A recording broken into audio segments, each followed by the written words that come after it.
Hey guys, Kevin again. Because Ash vs. Evil Dead just ended, I figured that because I've been very behind, I would review the rest of the episodes that I missed out on. And just like Homeland, it wasn't that I stopped watching the show. It's just I had to take a little break because I wanted to focus on movies, and this show just got in the way. So quickly, I binged all the episodes, which didn't take me long at all because every episode's like 20 something minutes, which is very convenient on my end. So I watched episodes 6 through 10. I'm going to talk about everything that happened in them, which there's quite a lot to talk about, honestly. There's a lot that happened in all these episodes, and first of all, let me just say that I overall really love this show, honestly. I think this was a really great season overall, especially in this back half. Definitely felt a lot like the Evil Dead vibes that we got, and I really love that. But let's just get into this. So, where we left off, I'm going to go from where we left off in episode 5. They left Pablo's uncle, the Brujo's place, and because they left the Brujo, Pablo, Kelly, and Ash, they're going to this diner, and Ash realizes that the one place he needs to go to fight the Necromicon is the cabin. He needs to go back to the cabin, and right away, Pablo and Kelly, they want to go with him because they feel like they're a team, but he doesn't want to go with them because he's looking out for their safety, and he knows what could happen. I mean, we know what happened in Evil Dead 2. Everyone in that movie died except for Ash. Think about it. Everyone died. Same with Evil Dead. Everyone died except for Ash. And he's worried that the same thing is going to happen to Pablo and Kelly. So he's very reluctant to take them. He doesn't want them to go to this cabin. He doesn't think it's safe for them to go. And he wants them to just not go. He thinks it's better if they stay away. And something I like about episode 6 is that the entire episode takes place in this diner. It really does. And that's something I thought was very risky that they did. This is show that something like about Astro's Evil Dead is that each episode kind of feels like a different scene. Like a lot of this, especially towards the end, it really did feel like one big movie. And definitely this felt like that. This felt like one big extended scene, and I really love that. I love the way they handled it. I thought it worked very well here, and some very good stuff here. Ash is trying to hit on this woman. Basically, he falls for this woman, while Pablo and Kelly are dealing with, of course, her from being a Deadite, obviously, because she was a Deadite, and she tried to seduce Pablo, and Pablo's trying to figure out, does Kelly have feelings for him, does she like him, things like that, and I like that these two are trying to explore things. I like seeing these two try to, figure out, what they are and what they're really doing here. I thought that was really great, and especially because, we've kind of been building up to Pablo and Kelly forming a relationship all season long. I've been saying it all season long. Oh, these two are definitely going to form some sort of a relationship. And while they don't exactly establish it, you can definitely tell that there's something going on between Pablo and Kelly that's definitely more than just friends. I mean, I think by this episode, you can tell that Pablo definitely sees Kelly as a lot more than a friend. And you don't know if she reciprocates that love, but you can definitely tell that he doesn't just see her as a friend. And I thought they handled all that very, very well. I really like seeing that. Now, there's also this character, Lem, that gets introduced into the mix here. Lem is a character that we get introduced to in episode 6, and basically Lem, um, let me just find the recap. There we go. Because I'm not recapping all the episodes, but I just want to remember everything that happened. And because I just binged like 5 episodes, it's kind of hard for me to remember everything. So what I'm doing is I'm going on the recap for for the recap for comicbook.com that I usually use, and I'm gonna use that for this. So just give me a second, guys, and I can find it. Um, I need comicbook.com. It's not the one I want.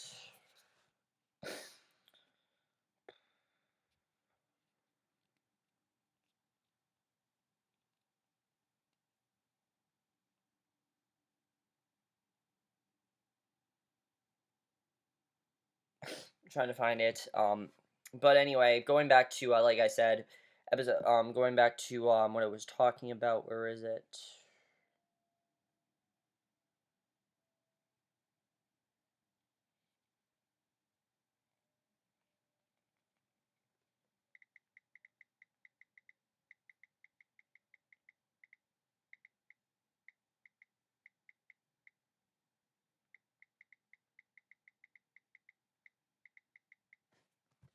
Oh, I'll just find it on here, guys. It's fine.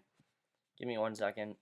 But like I was saying, we do get introduced to this character, Lem, in this episode, which I thought Lem was a very interesting character. I liked seeing this character, Lem, because we do get more into Amanda and Ruby, which I will get into what's going on between Amanda and Ruby, because there's a lot of interesting stuff going on there. Once I find the recap, I can talk more about what's going on there.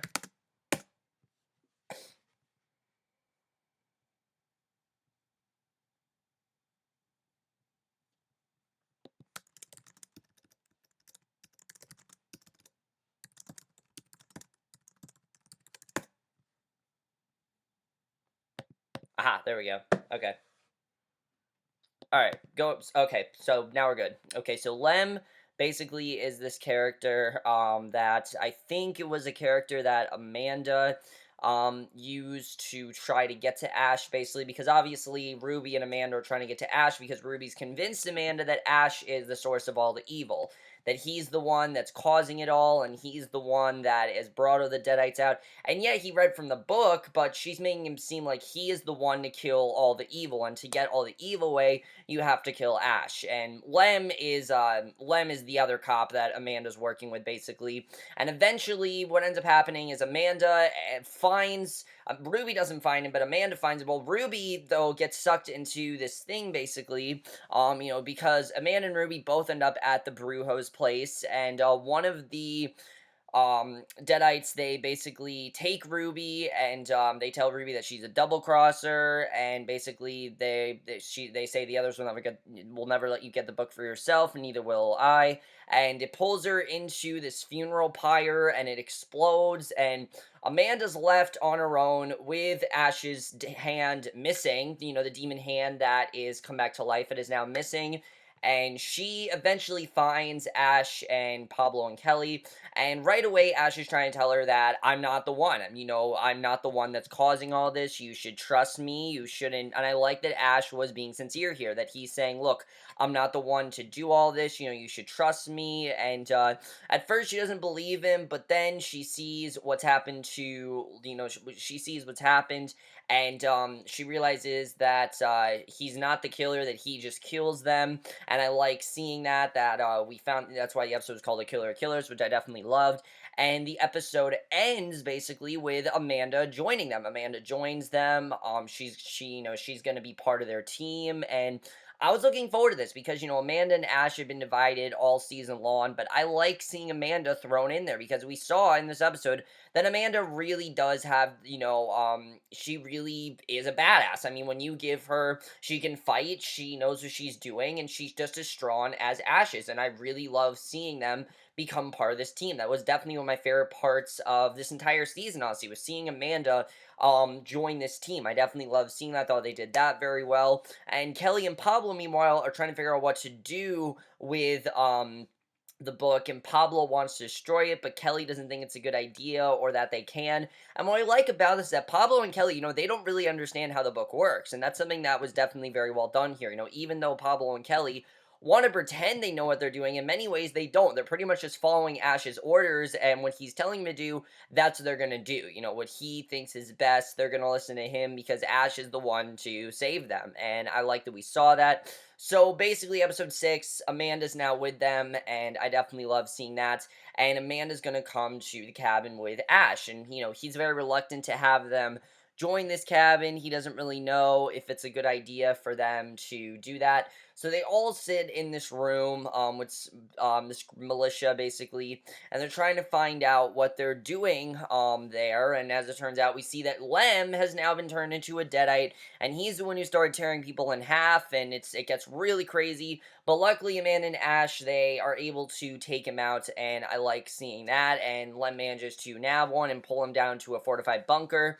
and they try to escape. Pablo and Kelly get away, and I thought that was just a really crazy scene, but they are able to get to Lem, and basically Amanda starts to tell Ash about Ruby and what happened to her and what's going on there. And we learn that Ruby is, in fact, alive. She gets out of the thing with the Brujo. She's completely naked. She's kind of like reborn, and she crushes the skull of no longer possessed Brujo, and basically she crushes it, and she gets back to her car. Hand is missing, and she doesn't know where the hand is. So she still does have this knife, though, and we don't really know what this knife is, but she has it, and it's important, and we just don't really know what it's all about. I will say, out of all four of the episodes, I do think episode 7 was the weakest, just because it was like more of a transition episode, and just the entire episode focused on Lem being possessed. But luckily, they do defeat Lem, and everything's okay. And I thought that was awesome when they were about to defeat Lem, and Ash and Amanda almost kiss, but Pablo and Kelly rescue them, and you think that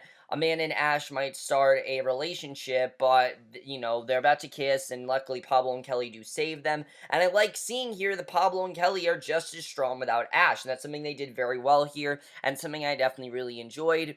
And basically, we see that Ash's hand is gone back to the cabin. Ash's hand is back in the cabin, and it's gonna follow him there, and basically we see at the end of the episode, Ash has basically disappeared. They don't, Kelly, Amanda, and Pablo, they're not out in the cabin. Ash is gone without them because the hand has disappeared and Ash knows it's there. And that's how episode 7 ends. So then we get to episode 8, which was an awesome episode. I loved episode 8, by far one of the best of this season.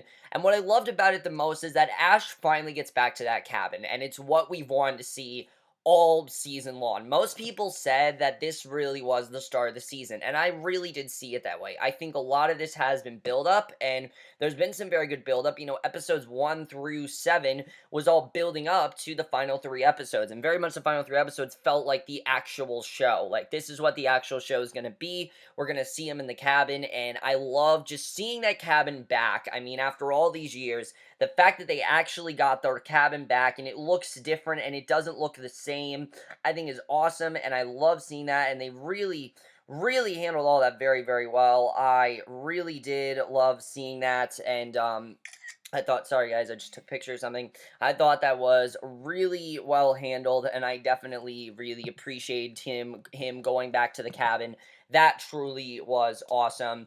Right away, we see this bird there, and the bird just explodes. It wakes up as a deadite, and he kills it right away. I mean, that was just awesome when he goes back in the cabin. And Amanda does follow him there, because obviously she was concerned, and she does follow him back there. And I love seeing Amanda and Ash basically get to reminisce on what has affected them, because if if you guys know from the movies, when you get back to the cabin, all of your worst memories haunt you there.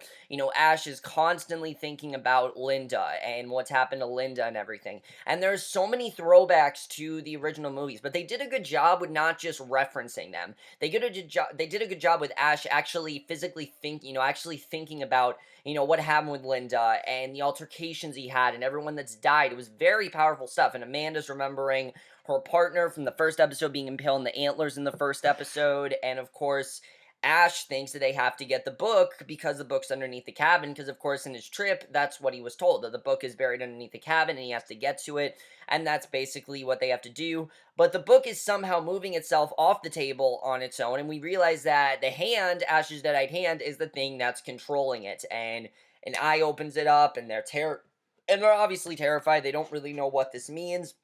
Meanwhile, Pablo and Kelly are kind of out on their own in the forest in this episode, and they're lost. They're looking for the cabin, and they come across 3 hikers. And these 3 hikers, I definitely like their characters because, let's face it, they were smart, but they're very naive. They're very naive, and Pablo and Kelly are very easy to convince them. They convince them that they are hunting bears, which I thought was pretty funny. But they're all New Zealand for whatever reason. I don't know why, but they are New Zealand. And one of them right away likes Pablo. Her name is Heather, and she was pretty hot. I will say that both girls were really hot. I don't know the other girl's name, but the man's name was Brian. I can't remember the other girl's name, but the one that likes Pablo is Heather. And you see right away that she has an attraction towards him, and I definitely like seeing that. But basically, they come across these 3 hikers, and they are trying to convince them that they are hunting bears, and basically, Ash, meanwhile, is being haunted by Linda's skull, because Linda's skull is there, and suddenly it's Linda's head, And I loved these scenes here of Linda just kind of being like, how could you have killed me? What would you have done? Think of what you could have done. It was a crazy scene. I mean, think about it. Ash had to kill his own girlfriend. That's something that's haunted him for all of his life. And when he gets to his cabin, now he's really thinking about that because Ash really doesn't think about his past a lot. But here, it's forcing him to. And I definitely love seeing that. And I actually felt really bad for Ash for once. Usually we see Ash in this comedic way, but there was a lot of really good dramatic stuff in this episode that I really love that they got into. It really did get crazy here, and I thought they did all of that very well. And meanwhile, Pablo and Kelly, like Pablo starts to like Heather, and Kelly right away tells him that he has a girlfriend. Tells her that he has a girlfriend, and that to me seems like Kelly does in fact like Pablo, but she doesn't want to admit it yet. She doesn't want anyone to know, she doesn't want to admit it, and I think that definitely is very interesting that she doesn't want anyone to know that Kelly might like Pablo. Definitely that's something you can tell is going on there. So I thought that was definitely interesting. And back in the shed, Ash can't get out, and luckily Amanda is trying to help out Ash, which was this really awesome scene, I have to say. I definitely loved seeing that.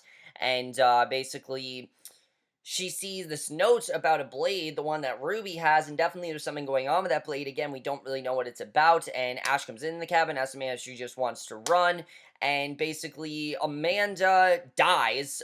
Yeah, Amanda actually dies, which I thought was pretty crazy. So Amanda turns into a Deadite, and obviously it was very sad because we actually thought Ash and Amanda could have a chance, but just like Linda, Ash can't have anyone. He can't have anyone that, he's close to dies, and Amanda's now died. She's turned to a Deadite, and just then we see Pablo and Kelly join him. They start fighting, and they both, say come time to die, and basically we know that the Deadite Amanda is out there, and that's how episode 8 ends. So I thought episode 8 was incredibly strong.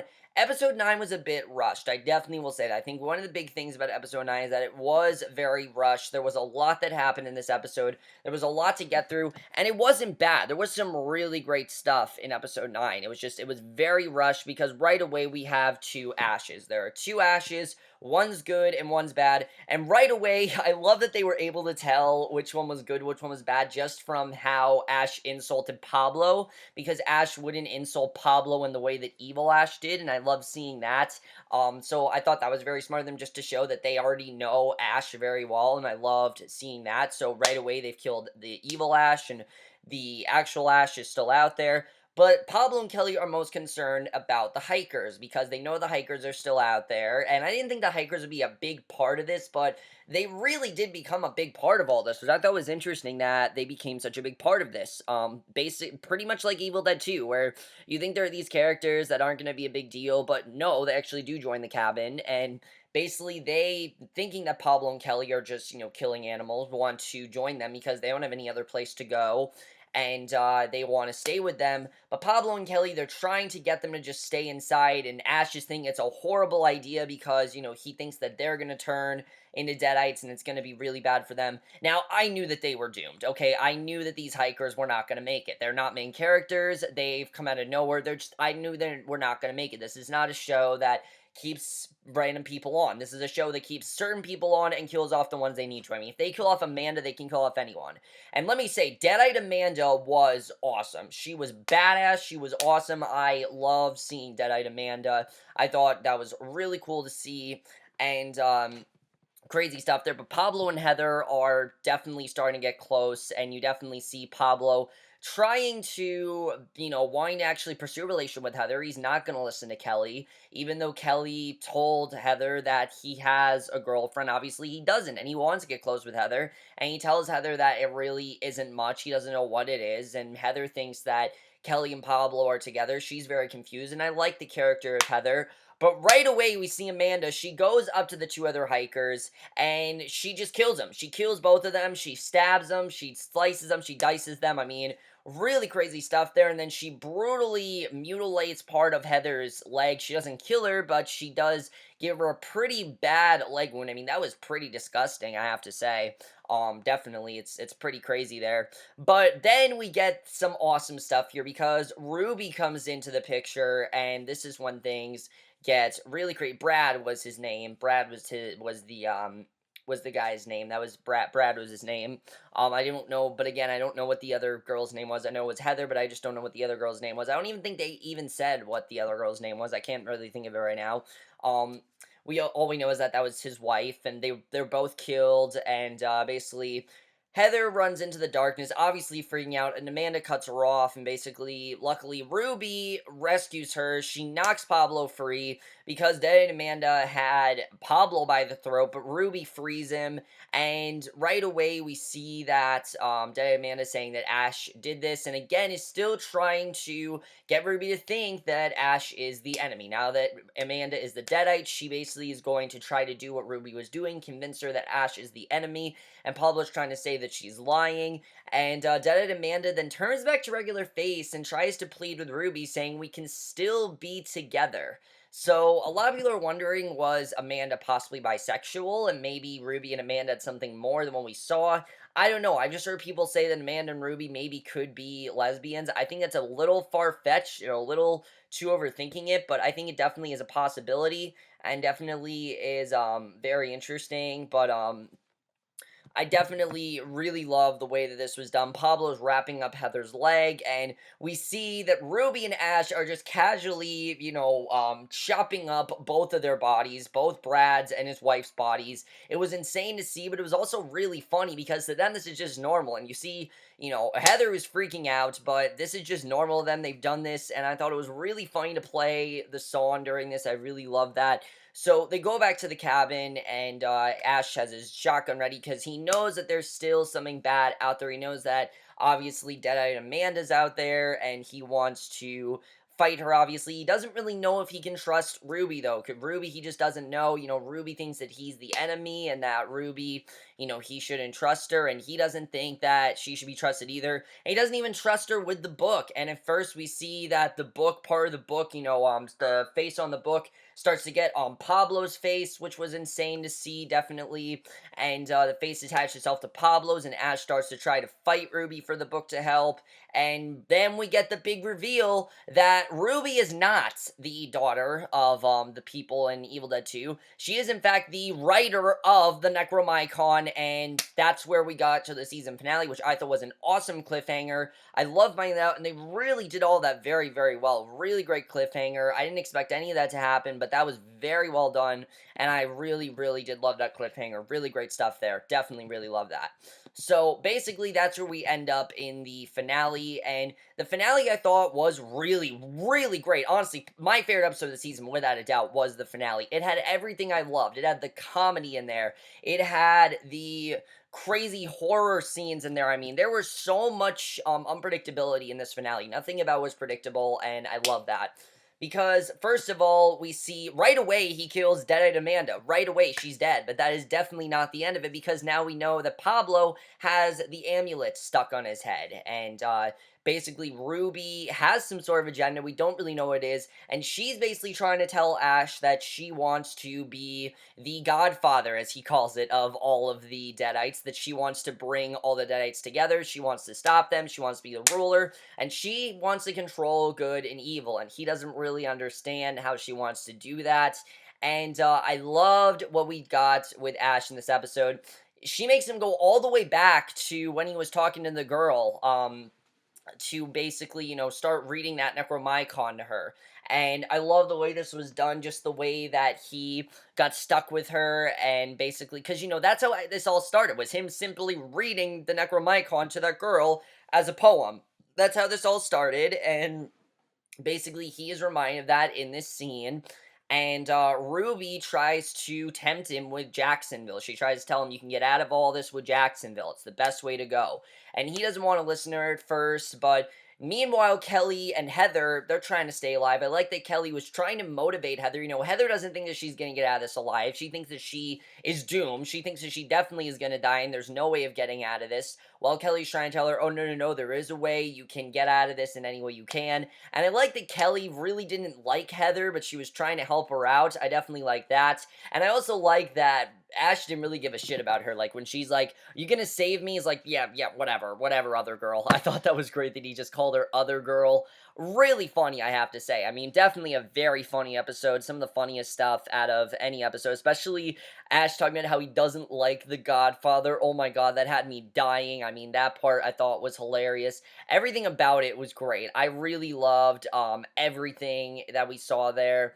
I definitely really love that. Heather, though, does not make it. I thought she was gonna make it, but she, in fact, does not make it. She, at first, is, there's a couch thrown at her, and Kelly can't get to her in time. She is killed instantly, and basically, she tries to tempt Kelly with Pablo. And Kelly, I love Kelly's line, "That's not my boyfriend." That was awesome, just showing Kelly being a badass. Something I did not like about the last episode, by the way, the episode 9, is that it showed Kelly and Pablo not being as willing, not as dumbfounded, like they're not as good fighters as they were in this episode, and I don't really understand that, but they were awesome in this episode, definitely. But Pablo can't really do much because, like I said, the Necromicon is controlling him, and Ash is trying to stop it, and basically Ruby is about to kill Ash, basically slice his face completely, but Ash then stops her. Ash then stops her, and, she makes him stop and tells him that this can all be away if he takes the deal to Jacksonville,